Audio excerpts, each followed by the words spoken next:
everyone. Welcome back. It's my favorite time of the year. It's Drag Race season, and more importantly, it is Drag Race Down Under season. And I'm so excited I get to chat to a few of them today. And I've been looking through the cast, and the word that is standing out to me today is resume. And I tell you what, my first guest, Hollywould Star, has got a resume that would absolutely blow your mind. Good afternoon, darling. Good afternoon, and thank you so much for having me. Oh, it is my absolute pleasure. Now, I'll tell you what, Drag Race has always got talent. Everybody has got some kind of discernible talent or a lot of it. But this season, it has got to be the season of the resume, and you have got some stuff under your belt. You have toured the world, the Book of Mormon, Kinky Boots. You were one of the stand-in Destiny's Child members at Yeah. World Pride. I mean, is there anything that you haven't done? Um, I guess, well, until now, Drag Race. It's just ticking off Yeah, the final thing on the list, eh? yeah. Yeah, no, I'm really grateful. I've had some amazing opportunities so far in my career, and I've been like they've been so exciting, to tour the world with, amazing shows like Book of Mormon and Kinky Boots. And honestly, I think just being on stage with Kelly Rowland is such like it's a once in a lifetime opportunity. And I still can't believe that happened. I still think about it. I'm like, oh my God, like I spent 2 days with Kelly Rowland and then went on stage as a Destiny's Child member. Like it's just crazy to me. That's got to have been mind-blowing for your career. Now speaking of career, a lot of Australians, we like to work our way up and then we up and leave and head on overseas. But you came from the US 9 years ago and came to Australia. Was that career motivated? What brought you to make that decision? Well, I actually just came for a visit. Like, I've been here almost 9 years, and I came for a month, and I was like, oh my God, this is amazing. Like, growing up in New York City, I didn't have access to like beaches and things like that. I mean, we had beaches, we had like the Hudson River, but I mean, if you swim in the Hudson River, you might come out with like an 11th toe. Like, so I wouldn't recommend doing that. Um, but yeah, I just think that the lifestyle here is so much better. It's a lot safer. It's cleaner. You guys have gun laws.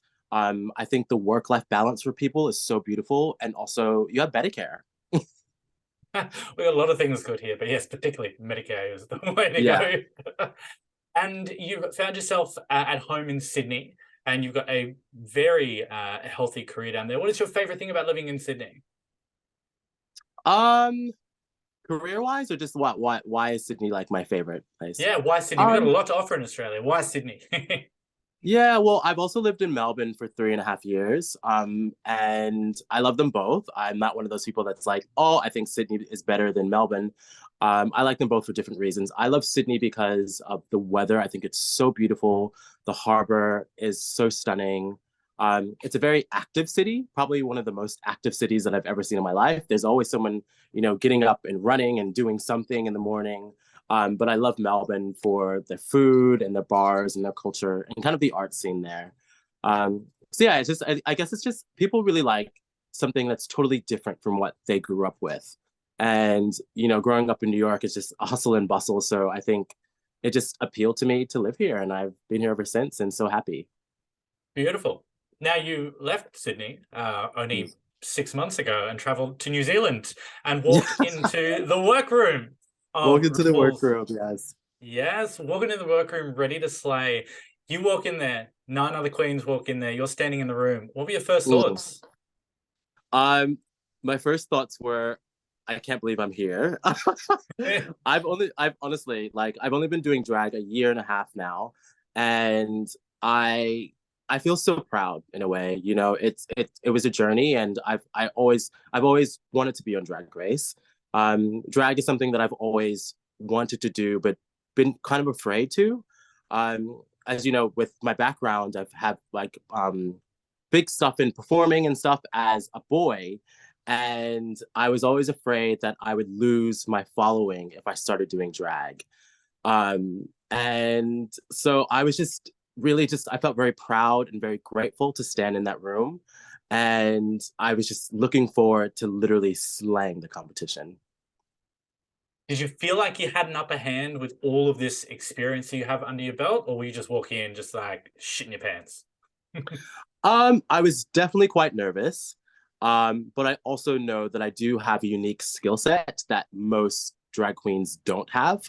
I did go, I have training from the Juilliard School in opera, and then I have dance training, and I think with shows like that in my training, it's taught me to be in high pressure situations, and so that kind of helped me in some of the challenges and tried to keep my cool and things like that. But yeah, I just I was definitely nervous, but I knew that I just had to do well. For me, it was almost like an ultimatum. Like I couldn't go in there and have this big background of, performing and things and then, not do well.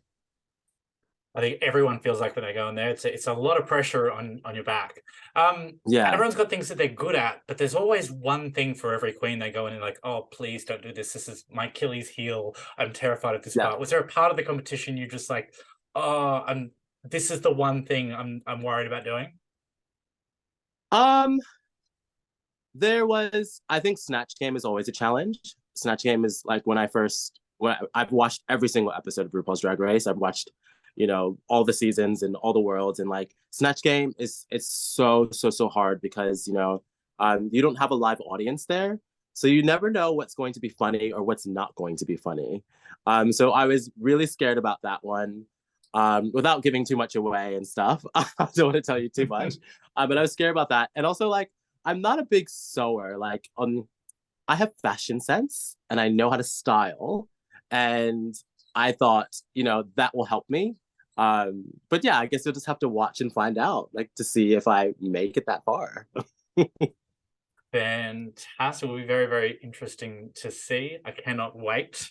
Now, I noticed in your Instagram followers, you've got a couple of high profile names. I saw Trinity the Tuck in your comments section. Did you get any advice from any Drag Race alumni before you went into the competition to go, help me, what do I do? Well, I've worked with a few of the queens now from overseas, Ella Day. I have been speaking a lot to like Black Peppa and stuff like that, and they kind of give me advice just to kind of be yourself. And it is very hard. Like you think you watch it on television and you see these challenges and you're like immediately, oh, I can do that. But there's multiple things you have to do at the same time. You have to have conversations. You have to do your makeup. You have to get dressed. There's lots of things.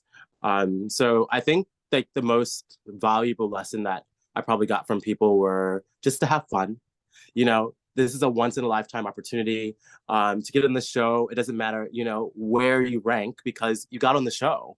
And so I tried to see it that way, just to get there and have a good time. And, it's reality television. So, make some good TV and hopefully, people will like me. Beautiful advice there. Exactly. I think the attitude you need to take into that competition. Well, thank you very much, Hollywood Star. We cannot wait to see you shine. I look forward to seeing you whenever it is that you exit the competition and seeing what it is that you've got to give us. Me too. Thank you so much and have a great day. Thank you. Thank you so much for having me.